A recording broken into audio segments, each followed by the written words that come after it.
See, now the one thing I do want to tell you about the month of November is definitely about Manchester United, and it's about Ruben Amorim. And Chelsea are, for some reason, in a title race. Wasn't really part of the plot for this season, but I'll take it. Yes guys, today we are covering all the action happening in the month of November in the Premier League. So without further ado, let's get stuck into it. So obviously in the first section we have lessons learned. And the lesson that we learn is that Man City are crumbling. Oh, I've been waiting for this downfall. Like I'm here licking my fingers because it is absolutely amazing. I've been waiting for it, and personally I don't even know why. I honestly don't even know why they're crumbling so badly. You can say the injury to Rodri, but I don't know. Something else is brewing up in that side of Manchester. I don't really know what, or whatever it is. Continue cooking it up because we are loving it. Manchester City in the whole month of November got a grand total of 0 points. You see that? 0 points. And it even feels fake to say that. I don't know how that was possible, but hey, I'm not complaining. After getting absolutely waxed at home 4-0 to Tottenham, they then went on to go and lose to their title rivals Liverpool 2-0 at Anfield. Not to mention the head loss in that side of Manchester. It's astronomical. I absolutely love it. Now I put out a video on TikTok, me talking about how Phil Foden's completely lost his head. When everyone was getting onto Manchester City and Manchester City's players, he decided to post up all of his trophies on his Instagram story, which obviously, you know, he's won more than me. You know, I've got one trophy there in the back and a match ball, but that's about it. He's won pretty much everything there is to win in England. However, that doesn't justify you performing very, very badly. Pep has had he's on meltdown right now. He's on meltdown, and I honestly don't understand what's going on. From saying that he wants to harm himself in the Champions League to now getting triggered online by scousers and wanting to fight people on the street. I don't know what's happening to Manchester City, but my only question was, where was this Manchester City when Arsenal played them all the way back in, I think it was early September? Like, you could have let Arsenal eat as well. Now everyone else is eating, you know, everyone's taking their plate to the Etihad, but Arsenal said, no, you're not eating here today. That's my only concern. Now the second lesson for today is that Arsenal are really good at corners, like stupidly good at corners, to the point where I don't even know what to do. If I was the opposition, I wouldn't know what to do or what to expect when playing Arsenal. Now everyone says Corner FC, oh, Corner Merchants, oh, it's the new Stoke City, so I'm calling them Senor Pulis. However, I think it's absolutely fantastic, and to be fair, I think the only reason why a lot of people are, you know, saying Arsenal are scummy, Arsenal are Corner FC, you only score from corners, because usually whenever you see teams in the Premier League especially do really, really well from set pieces and corners, they're usually teams in the bottom half of the league, because they know that that's the one advantage they can get over all of the bigger teams that focus more on technical ability, you know, styles of play, and have all of these silky players, whereas they've got everyone that is a 6'2", 6'3", putting them in the box, put the ball in, Bob's your uncle. However, I think the only team that I can think of, only elite team in the Premier League that has also not only done well, you know, playing football in open play, but then also excelling when it comes to set pieces, is Chelsea. You know, they had the likes of Terry, Ivanovic, Drogba, Mikel, proper physical units inside that box. And of course, when it came to corners, I don't think they were as prolific as Arsenal have been. This is definitely something where, you know, seen for the first time. And at the end of the day, I think football is always going to be about how can you get the advantage over your opponent, legally speaking. You know, we're not talking about the 115 all the way in the north, but how can you legally get advantages over your opposition? And yeah, I feel like Arsenal found a way to do that. The most interesting thing is that Arsenal, if you don't want them to play through you, obviously stick them out wide. But now that our crosses are doing well, it's like, okay, we'll stop the crosses, but if we get corners, and the corners are, you know, they're like penalties nowadays, especially with Gabriel being so prolific. He is absolutely chasing down John Terry's record, by the way. And who knows, if he continues this for, you know, let's say the next 4, maybe even 5 years, he could very well break John Terry's record.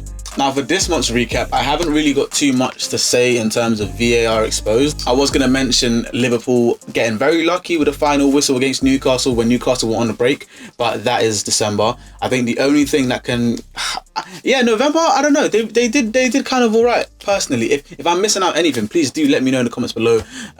Just say, yeah, Mids, you forgot about this, and I will be sure to include it in the next one. See, now in November, the reason why it's not really sticking in our mind exactly what was happening in November is mainly because there was a 2-week international break.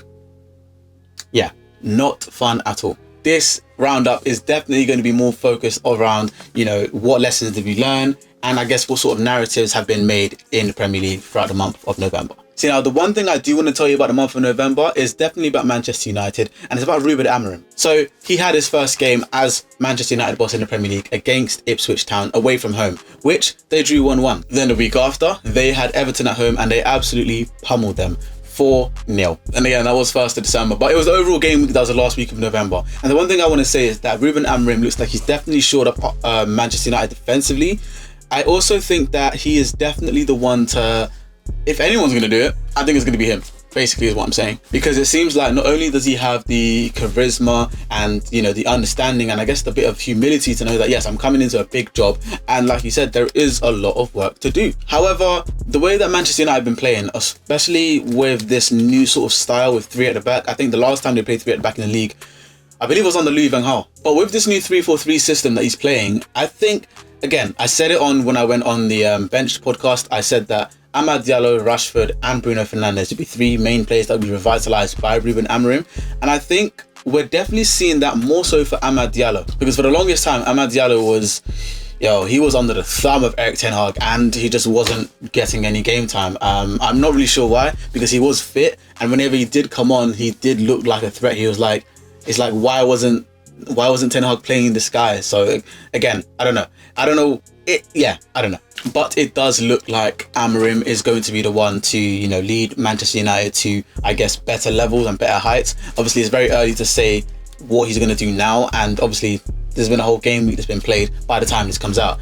But it's more so about, you know, I even said this about Arteta when he first came in. It's like some games, yes, you might have lost that game, but it's the manner in which you lose the game, you know? You can lose the game whilst doing everything right and the opposition is just better than you. They just have better players. Or you can lose the game by making sloppy mistakes. You know, your players aren't making the right decisions. Your fitness levels aren't the greatest. But I think with Manchester United right now, it's just that these players are definitely not the right players. In January, I wouldn't be surprised to see him bring in 1, maybe even 2 new faces. But in summer, I think they could probably do with a Chelsea-esque type of... Actually, no, not Chelsea, because that was cutthroat. I would say an Arsenal type of rebuild, in the sense where certain players, you just got to take it on the chin and release them to save the club some money. And other players, you might have to sell them under the coin just to make sure that they are off your books and you can actually recoup some sort of funds. But that's a whole other video in itself. But since I mentioned Chelsea, we might as well talk about Enzo Maresca, because he is cooking. And Chelsea are, for some reason, in a title race. Wasn't really part of the plot for this season, but I'll take it. Chelsea have looked very, very dangerous. Very dangerous under Enzo Maresca. And obviously people can say, yeah, Cole Palmer's doing it again, it's him. But it's not just Cole Palmer. I'm going to focus on everyone but Cole Palmer for this whole section. 3 players I want to highlight: Nicholas Jackson, Moises Caicedo and Wesley Fofana. Those 3 players, for me, have been standout players for Chelsea this season. We're seeing Wesley Fofana get back to, I guess, levels of consistency that we saw from him when he was at Leicester. And I guess now it's like, after being injured for so long throughout his Chelsea career, it's like, okay, you're fit now, you're consistent, and you're playing well. Like, let's go, let's build from here. And then with Caicedo, I think last season, obviously, you know, coming for about 110 mil or however much it was absolutely ridiculous from Brighton. There's going to be a lot of pressure, especially when you are still relatively new to the league. He wasn't at Brighton for like 5-6 years and established himself as one of the best midfielders. He was there for a relatively short period of time, but towards the end of last season we started to see that, oh, okay, Caicedo's actually getting more comfortable in this Chelsea team. He's actually starting to become more important. He's starting to cook, he's starting to do his thing. But this season, now that Lavia has come in as well and Lavia is fit and playing, that double pivot of Lavia and Caicedo is chef's kiss. And the reason I say that is because Caicedo, yes, the guy when it comes to sweeping up the ball, you know, getting stuck in with the tackles and the interceptions, the guy right now, I'd say is one of the best in the league. But then also, we're starting to see a bit more of a development in his technical ability. You know, his passing range is starting to extend a little bit more. There's a bit more to his game. And then Lavia, I mean, those of you who saw Lavia at Southampton,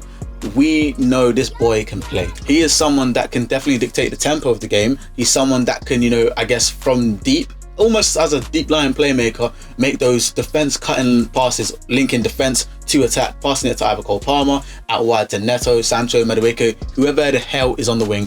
Lavia can do that. And the guy's just an elegant baller. Like, who doesn't like to see a bit of elegance in the midfield? But then lastly, Nicholas Jackson. Nicholas Jackson very, very quietly got around 15 goals last season. And I think the biggest criticism of him was the fact that, yes, he is scoring, but for every goal he scores, he misses like 3 chances.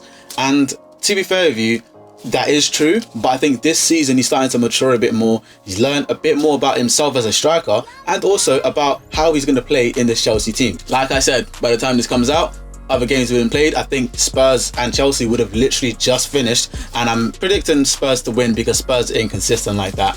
But right now, at the time of recording, he's on 8 Premier League goals in around 13 games, and that is not a bad tally at all. I think if Nicholas Jackson continues to play like this and, you know, kind of stays on that trajectory, we are going to see a very, very good striker come from Chelsea. Now, whether he's going to make the name for himself as like a Edison Cavani type of striker, where yes, he is quality, he is very good, but he's not the most clinical, but he does still get the numbers. That's still a very, very good legacy to have, because Cavani, at least in recent times, has been one of the best strikers around. Hey, when I say one of the best, I'm not saying he's top 5, but he's in that, you know, 5th to 10th category, which is still very, very good. With all that being said, I don't think they're in the title race. I think it's too early, and if anything, I think this reminds me of how Arsenal were playing.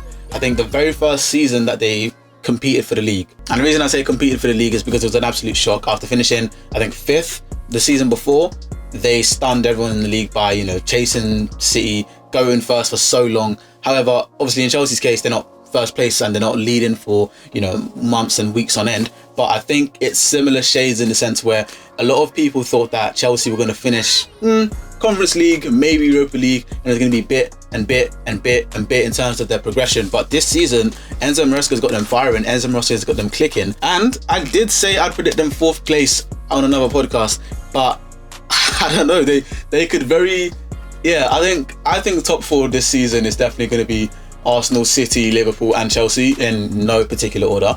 But yeah, Chelsea, they're looking very exciting. They're playing good attacking football. And yeah, Enzo Maresca in his first season, he's cooking. I'm giving him the props. Now, before we round this video, I do want to give a couple of honourable mentions throughout the league of teams that have been playing really, really well. I want to give a shout out to Bournemouth, because Bournemouth have been playing magnificently. And do you want to know something funny?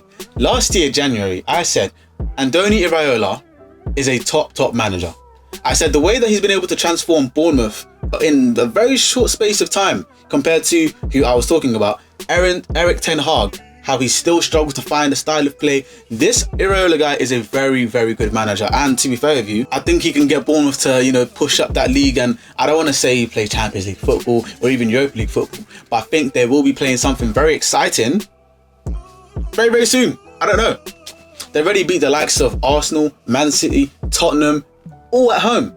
So he's definitely doing something right, and I just want to say Bournemouth I definitely want to keep tabs on. I know I released a video last week about you know, my Premier League predictions, and I made teams that you should look out for who I think is going to finish in top 4. So I said Fulham and Brentford, but I'm definitely going to put Bournemouth in there. I don't know why I didn't put Bournemouth in there last time, but hey, I'm putting them in there now. But there we have it. That is the roundup of all the action in the Premier League for the month of November. Again, apologies guys, I did not do VAR exposed and I did not do the award show. I have got some things cooking and I just didn't have enough time to sift through all the goals and give my own verdict and I guess explain that as much. Psych! I'm gonna just sift through this very, very quickly. This is the award show and the last section of the video. So for player of the month, I am going to give it to Mo Salah, because Mo Salah has just been saving Liverpool's skin and he's been literally carrying them on the back. And this title charge, he is the main reason why Liverpool are so clear. He saved them against Southampton, saved them against Arsenal, saved them against Newcastle. He keeps saving them every single time. And yeah, without Mo Salah in great inspired form, I don't know where the goals will come from for Liverpool. Now, for manager of the month, I think it's a double sweep. I would like to say Arne Slot, after not only, you know, continuing his impressive run in the league, but then also to beat title rivals Manchester City at home very, very comfortably. I think City were very lucky to come away with only conceding 2 goals. So yeah, that for me is why Arne Slot gets manager of the month. And then goal of the month, there's been a lot of goals, and I think me personally, I'm gonna give it to Matheus Cunha. I think it was Fulham versus Wolves. The way he just took that first time, it almost reminded me of that very famous goal of Thierry Henry against Manchester United. Not quite, because he didn't, prop it up for himself and then take it on the volley, but similar shades.